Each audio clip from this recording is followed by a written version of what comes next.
Hello, j'espère que tu vas bien. Aujourd'hui, je suis là pour te partager 4 conseils pour définir et atteindre tes objectifs.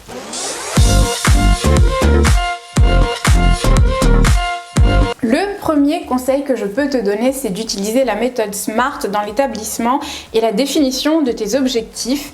Si tu ne sais pas ce que c'est, il s'agit d'une méthode qui est largement utilisée en développement personnel. SMART est un acronyme et le S signifie spécifique. Ton objectif doit être clairement défini et précis. Un exemple, un de tes objectifs pourrait être « j'ai envie de perdre du poids ». Typiquement, j'ai envie de perdre du poids, ça manque de précision. Il serait plus judicieux de définir l'objectif « j'ai envie de perdre 10 kg » par exemple. Ou « j'ai envie de perdre 5 cm de tour de hanche ». M signifie mesurable, ton objectif doit être quantifiable et chiffrable pour te permettre de suivre ton évolution au fil du temps.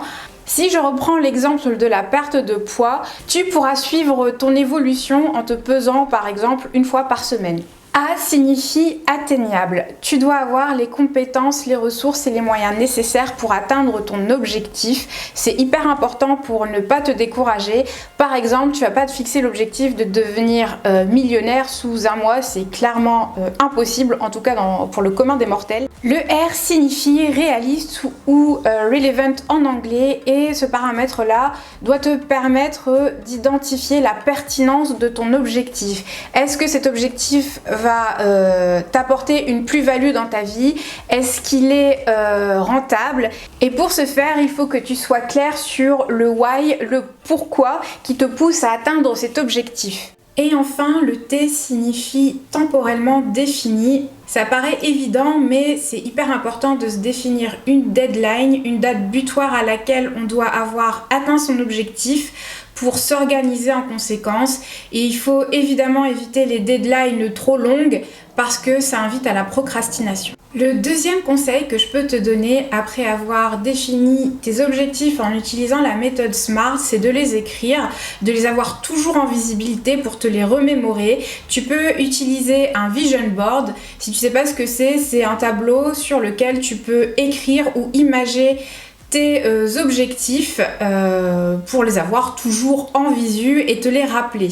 Le troisième conseil que je peux te donner, c'est de décomposer tous tes objectifs en sous-objectifs ou sous-étapes pour te faciliter l'atteinte de ton objectif premier. Je m'explique.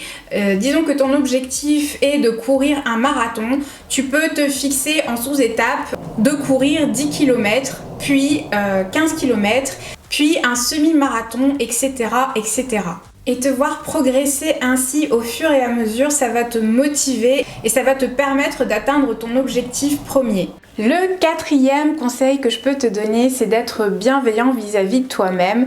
N'hésite pas à te féliciter et à te récompenser à chaque fois que tu atteins un de tes objectifs ou un de tes sous-objectifs. C'est hyper important pour rester motivé et pour ne plus voir l'atteinte de tes objectifs comme une contrainte, mais plus comme un plaisir. S'il y a une paire de chaussures qui te fait envie, n'hésite pas à te l'offrir quand tu atteins ton objectif. C'est bon pour le moral et ça te permettra de rester motivé. Et dernier conseil et non des moindres, c'est de te prendre en main et de passer à l'action, de travailler dur si tu veux atteindre tes objectifs. Il n'y a pas de secret, il n'y a pas de mystère, c'est un passage obligatoire.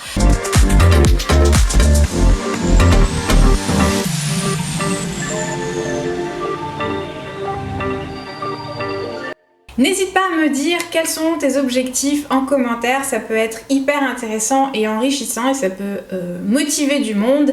N'hésite pas à liker cette vidéo si elle t'a apporté des nouveaux éléments dont tu n'avais pas connaissance. N'hésite pas à t'abonner si ce n'est pas encore fait. Je te remercie d'avoir passé ce petit moment avec moi, je te souhaite une excellente journée, je te dis à la semaine prochaine.